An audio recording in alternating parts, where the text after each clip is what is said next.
আজ অনেক দিন পরে একটু বের হয়েছিলাম তাও আবার একটা দাওয়াতে। তো আজকে আমার সাহেব যেতে পারেনি, কারণ তার অফিস ছিল। তো আমি, আমার ননদ আর আমার মেয়ে চলে গিয়েছিলাম। তো কোথায় গিয়েছিলাম তাই আপনাদের সাথে শেয়ার করতেছি। আর যেই জায়গাটাতে গিয়েছিলাম সেই জায়গাটা 9th ফ্লোরে ছিল, তাই প্লেসটা অনেক সুন্দর ছিল ওই জায়গাটা থেকে। তো আজকে আমি গিয়েছিলাম আমার ফ্রেন্ডের বিয়ে। আমার খুব বেস্ট ফ্রেন্ড, আমরা তিনটা বেস্ট ফ্রেন্ডের ভিতরে একটা বেস্ট ফ্রেন্ডের আজকে বিয়ে ছিল। তো প্লেসটা অনেক সুন্দর ছিল যেখানে গিয়েছিলাম। এই হচ্ছে আমার ব্রাইড, আমার ফ্রেন্ড। তো সবাই ওর জন্য দোয়া করবেন নতুন লাইফের জন্য, যাতে মাশাল্লাহ দিলে ওকে অনেক সুন্দর লাগতেছিল, আর যাতে আগে এগিয়ে যেতে পারে লাইফে।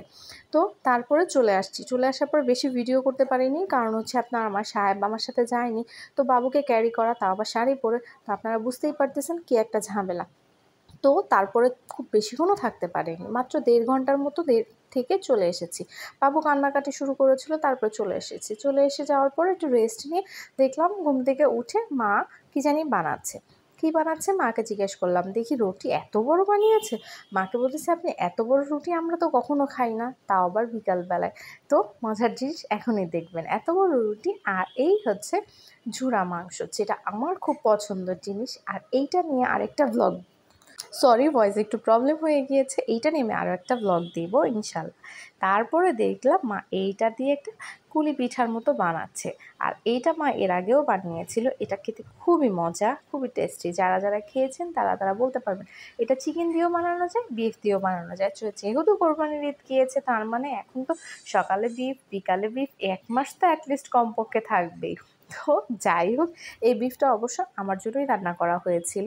আমি বিফ সচরাচর খুব কম খাই, আমার স্কিনে অ্যালার্জি প্রবলেম হয় তাই। বাট আমি যেটা খেতে চেয়েছিলাম আমার শাশুড়ি মা করে দিয়েছেন। তো এইটা নিয়ে আমি আরেকটা ব্লগ অবশ্যই আপনাদের সাথে শেয়ার করব। তো মা বানালো, মাই ভাজতেছিল। তো আমি একটু সময় পেয়েছি, না আমি ভাবলাম যে একটু ভাজি আর আপনাদের সাথে শেয়ার করি। আজকে আমার আমাদের 3 বেস্ট ফ্রেন্ডের ভিতরে আমার বিয়ে হয়ে গিয়েছে, 4 বছর হচ্ছে। আমার বান্ধবীর আজকে বিয়ে হলো, আর একটা ফ্রেন্ড আছে, তার বিয়েটা ইনশাল্লাহ হবে। আল্লাহ যেদিন নসিবে রেখেছে সেদিনই হবে। তো আমার ফ্রেন্ডের জন্য অবশ্যই আপনারা দোয়া করবেন, সে যেন তার নতুন লাইফে অনেক বেশি সুখী থাকে, হ্যাপি থাকে।